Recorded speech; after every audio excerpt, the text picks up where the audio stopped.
Sir अपना परिचय दें।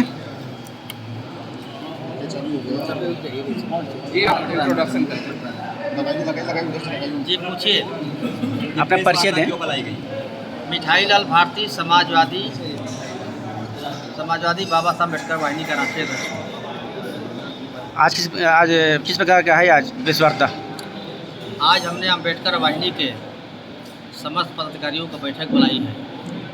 आपको पता है यहाँ से समाजवादी पार्टी इंडिया गठबंधन के प्रत्याशी हैं श्री राजीव राय जी, और निश्चित रूप से कहना चाहता हूँ कि देश में बाबा साहब का संविधान खतरे में है। एक तरफ वे लोग हैं भारतीय जनता पार्टी जो संविधान को ख़त्म करना चाहती है, दूसरे तरफ समाजवादी पार्टी इंडिया गठबंधन संविधान को बचाना चाहती है। और निश्चित रूप से बहुजन समाज के लोग काफ़ी जागरूक हुए हैं कि जिस बाबा साहब अम्बेडकर ने भारत को सुंदर संविधान दिया, उस संविधान पर आज आँच आ रही है। भारतीय जनता पार्टी के 1 दर्जन नेता खुला चैलेंज कर दिया है कि जिस दिन 400 सीट पार करेंगे हम भारतीय संविधान को बदल देंगे। ऐसी परिस्थिति में पूरे प्रदेश की बहुजन समाज के लोगों ने यह आह्वान किया है और मन भी बना लिया है कि जो संविधान बदलने की बात कर रहे हैं, ये बहुजन समाज भारतीय जनता पार्टी को बदलने का काम करेगी। और निश्चित रूप से पश्चिम से चुनाव शुरू हुआ, प्रथम चरण शुरू हुआ, पूर्वांचल में जिस तरह की लहर चल रही है, भारतीय जनता पार्टी की सफाया होने जा रहा है। 2 दिन पहले BBC लंदन ने अपनी रिपोर्ट दिया है, मीडिया के लोगों आपको पता होगा, BBC लंदन ने भी रिपोर्ट दे दिया है कि इंडिया गठबंधन काफ़ी मजबूत है और बहुमत के कगार पर है, सरकार बनाने की उम्मीद है। ऐसी परिस्थिति में जो दलित समाज है, ऐसी स्थिति में बाबा साहब को संविधान को बचाने के लिए समाजवादी पार्टी के साथ, माननीय अखिलेश यादव जी के साथ लामबंद होकर के खड़ा है। और इसी के संदर्भ में आज मऊ घोसी लोकसभा के कार्यालय में हमारे साथ में मोहम्मदाबाद गोना के माननीय विधायक आदरणीय राजेंद्र कुमार जी, हमारे साथ में राष्ट्रीय सचिव अम्बेडकर वाहिनी श्री चंद्राम जी और तमाम अम्बेडकर वाहिनी के हमारे पदाधिकारी यहाँ मौजूद हैं। जो आज हम लोगों ने रणनीति बना रहे हैं कि हर पोलिंग बूथों पर साइकिल का बटन दबे, तो पोलिंग बूथ का मैनेजमेंट के संदर्भ में आज हम लोगों ने बैठक बुलाया है कि उसको जोन वाइज, सेक्टर वाइज जिम्मेदारी सौंपी जाएगी। विधानसभा का हमारे पदाधिकारी हैं, जिले के पदाधिकारी हैं, और सभी साथियों को आज हम लोग जिम्मेदारी देने जा रहे हैं कि 5 बीघा खेत बोने से अच्छा है कि 1 बीघा खेत की बुआई करें, अच्छा फसल तैयार करें। वो जिम्मेदारी हम लोग दे रहे हैं सेक्टर स्तर पर, जोन स्तर पर, पोलिंग बूथ स्तर पर कि लोग जाएँ, संविधान बचाने की अपील करें। ये अंतिम चुनाव होने जा रहा है, संविधान नहीं बचेगा तो हम सब की पोजीशन बहुत खराब होगी।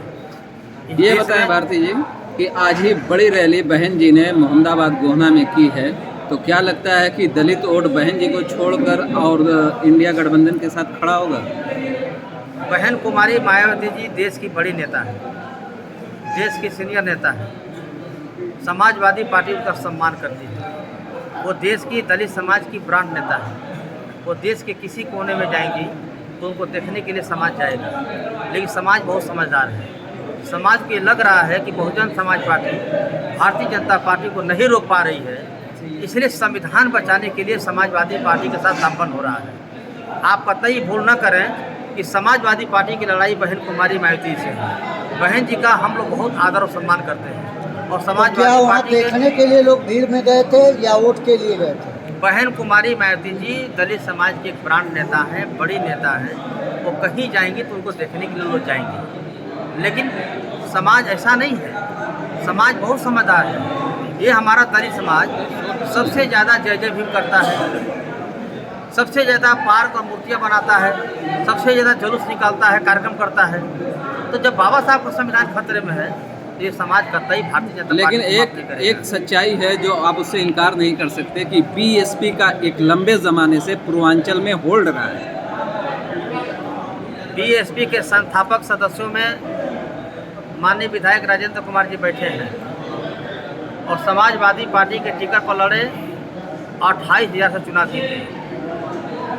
अब इनसे सीनियर पूर्वांचल में कोई नेता नहीं है। तो ये कितना वोट डाइवर्ट करा पाएंगे? पूर्वांचल में क्या स्थिति रहेगी? बहुजन समाज पार्टी का मात्र 1 विधायक हुआ है। और इतना वोट घटा है कि 2017 के चुनाव में बहुजन समाज पार्टी को 22.5% वोट था और 2022 के चुनाव में 12% पर आ गया। अभी आप इससे अंदाजा लगा लीजिए आप। अभी आप कह रहे थे कि BBC लंदन जो है कहा कि इंडिया गठबंधन आगे जा रहा है, क्या इस खबर को देखकर आप समाजवादी पार्टी को समर्थन करने चले? इस खबर को देख कर नहीं, कल तक मीडिया हमारी बात नहीं करता था, आज मीडिया की भी आँख खुल गई। इंडिया गठबंधन कहीं ना कहीं मजबूत है और जिन लोगों ने धोखा दिया 2014 से लेकर 2024 तक, देश की जनता ने धूमधाम से बुलाया था और 10 साल के बाद 2024 में धूमधाम से विदाई करने जा रही है। 2019 में इलेक्शन हुआ था, सपा और बसपा का अलायंस था जिसमें बसपा ने 10 सीट जीती थी, सपा का खिलाफ काफी कम पार्टी था। अकेले नहीं जीती थी, उसमें समाजवादी पार्टी का आधा रोल था। अगर समाजवादी पार्टी का सपोर्ट ना होता तो शायद खाता न खुलता, जैसे कि 2014 में हुआ था। क्या समझा जाए? बहन मायावती आई थी और वहाँ से विधायक हैं राजेंद्र राव, कितना वोट करवा पाएंगे इस पे जरा सा बात। 2022 में आपने नहीं देखा कि माननीय राजेंद्र कुमार जी 28 चुनाव जीत गए? अभी मूल्यांकन करने से बाकी है क्या? और बाकी समीक्षा 4 जून के बाद आप स्वयं कर लेंगे। बहुत